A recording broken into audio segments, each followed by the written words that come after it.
Ce bassin, c'est un bassin de stockage des eaux pluviales. Quand les eaux arrivent, eh bien, elles sont chargées de détritus, de déchets, tout a ruisselé dans les rues, les canettes de bière, enfin tout ce qu'on peut malheureusement trop souvent trouver, les mégots, etc. Tout ça est d'abord filtré par des dégrilleurs, hein, c'est des filtres.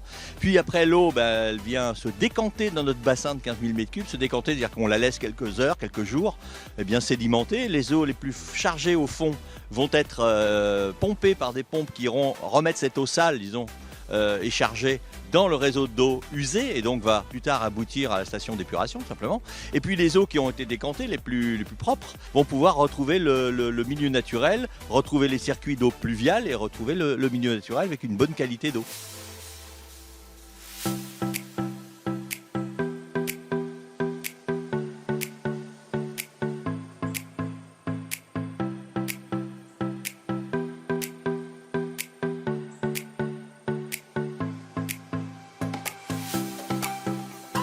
Tout ça, ça coûte très cher. Ça coûte très cher pourquoi? Parce qu'on a beaucoup urbanisé, on a beaucoup bétonné, et donc maintenant il faut faire des réseaux, il faut faire des réserves, il faut faire des réservoirs, il faut faire des cuves, il faut faire des bassins. Tout ça est très coûteux.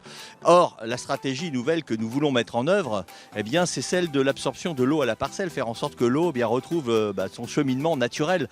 Vous voyez pourquoi nous n'avons pas de bitume, mais des surfaces qui sont perméables, qui permettent à l'eau de s'infiltrer. Voilà pourquoi nous avons des noues qui sont donc des fossés, qui sont tout simplement tout au long de notre territoire, notre bassin, eh bien, en objectif de récupérer l'eau, de la capter, de la voir s'infiltrer. Tout ça, ce sont des économies pour demain. Ça nous évite d'avoir à la stocker davantage. Ça nous évite de faire de futurs bassins aussi coûteux que celui d'ici. Bref, les bassins sont toujours nécessaires car évidemment, malheureusement, on ne peut pas tout remettre en végétation dans nos villes. Mais en tout cas, voilà, ici, c'est un exercice en fait, c'est un exemple de ce qu'il faudra faire demain.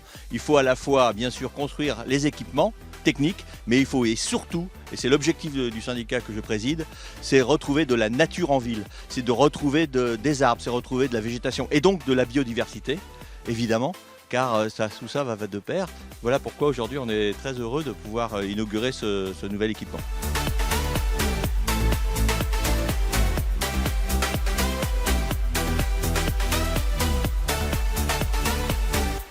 C'était une nécessité au départ, dans la mesure où effectivement c'est un point bas de la ville. Il y avait de fréquentes inondations et on a vécu même des catastrophes. Donc il fallait agir. Donc ça, c'était la première nécessité.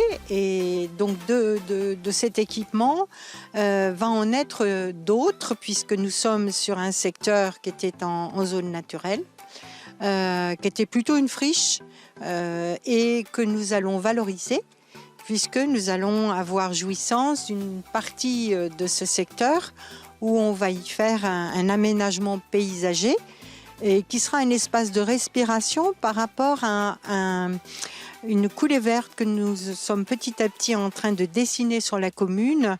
Coulée verte qui est censée rejoindre les bords de Seine et remonter vers la forêt de Montmorency.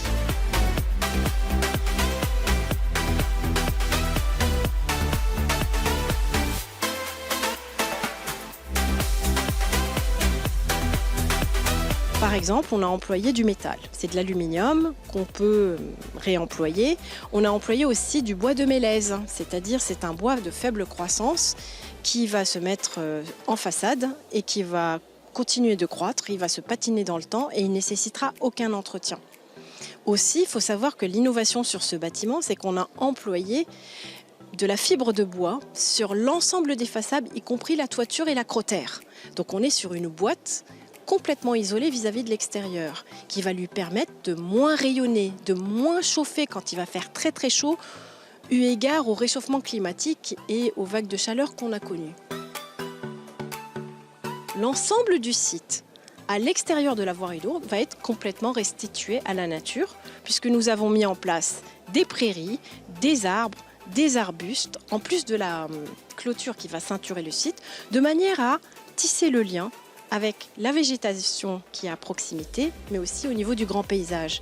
Et c'est une façon de montrer qu'on est capable, tant au niveau du bâtiment qu'au niveau de la voirie lourde, que des aménagements paysagers, qu'on peut réemployer la nature à bon escient et lui donner un véritable rôle actif qu'on a perdu pendant toutes ces années.